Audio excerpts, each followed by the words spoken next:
தமிழ்நாட்டில் உயர்கல்வியில் மாணவர்களின் மொத்த சேர்க்கை சதவீதம் ஆன்சர் 51.3%. தமிழ்நாட்டுல பாத்தீங்கன்னா உயர்கல்வியில சேர்க்கையை அதிகப்படுத்தும் வகையில பல்வேறு திட்டங்கள் செயல்படுத்துறாங்க. இதனால உயர்கல்வியில இந்த கல்லூரிகள்ல சேரக்கூடிய மாணவிகளோட எண்ணிக்கை அதிகரிச்சு சேர்க்கை வீதம் அப்படிங்கிறது இப்போ 51.3% இருக்கு அப்படின்னு சொல்லி முதலமைச்சர் ஸ்டாலின் அவர்கள் தெரிவிச்சிருக்காங்க.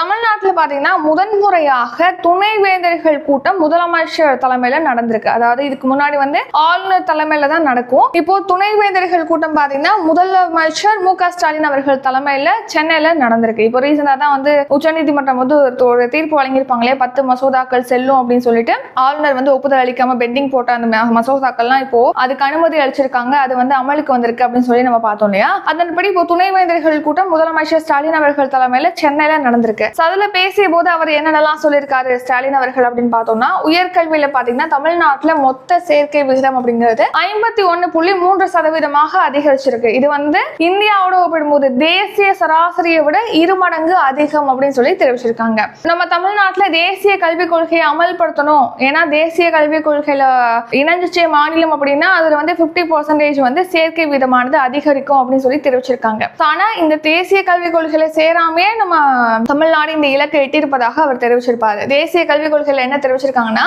2030ஆம் ஆண்டுக்குள்ள உயர்கல்வியில சேர்க்கை விகிதத்தை 50% உயர்த்துவதற்கு இலக்கு நிர்ணயிக்கப்பட்டிருக்கு. ஆனா இந்த இலக்கை முன்கூட்டியே தமிழக அரசு அடைஞ்சிருக்கு அப்படின்னு சொல்லி தெரிவிச்சிருக்காங்க. அடுத்து NIRF தரவரிசை உயர்கல்வி நிறுவனங்களுக்கான சிறந்த உயர்கல்வி நிறுவனங்களுக்கான NIRF தரவரிசையில ஃபர்ஸ்ட் 100 பிளேசஸ்ல பாத்தீங்கன்னா 22 பல்கலைக்கழகங்கள் தமிழ்நாடு சேர்ந்த பல்கலைக்கழகங்கள் இடம்பெற்றிருக்கு. அடுத்து நான் முதல்வன் திட்டம். இந்த திட்டம் 2022ல மார்ச் ஸ்டார்ட் பண்ணிருப்பாங்க.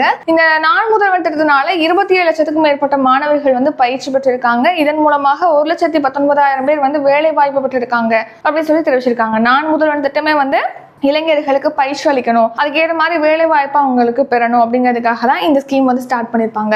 அடுத்து தமிழ் புதல்வன் திட்டம். இது 2024ஆம் ஆண்டு ஆகஸ்ட் மாதம் தொடங்கப்பட்டது. இந்த நான் முதல்வன் திட்டத்தின் கீழ் பாத்தீங்கன்னா 6 to 12 வரைக்கும் கவர்மெண்ட் ஸ்கூல்ல தமிழ் வழியில படிச்சுட்டு உயர்கல்வியில போய் ஜாயின் பண்றாங்களே மாணவர்கள், அவங்களுக்கு மாதந்தோறும் 1000 ரூபாய் வழங்கப்படுது.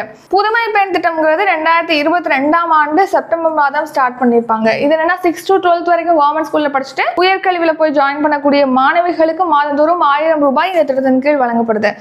இந்த திட்டங்களால அரசு பள்ளி மாணவர்கள் உயர்கல்வியில சேர்றது, ஸ்கூல் படிச்சுட்டு உயர்கல்வியில அரசு பள்ளி மாணவர்கள் சேர்றது அப்படிங்கிறது லாஸ்ட் 3 இயர்ஸ்ல 30% உயர்ந்திருக்கு அப்படின்னு முதலமைச்சர் ஸ்டாலின் அவர்கள் தெரிவிச்சிருக்காங்க.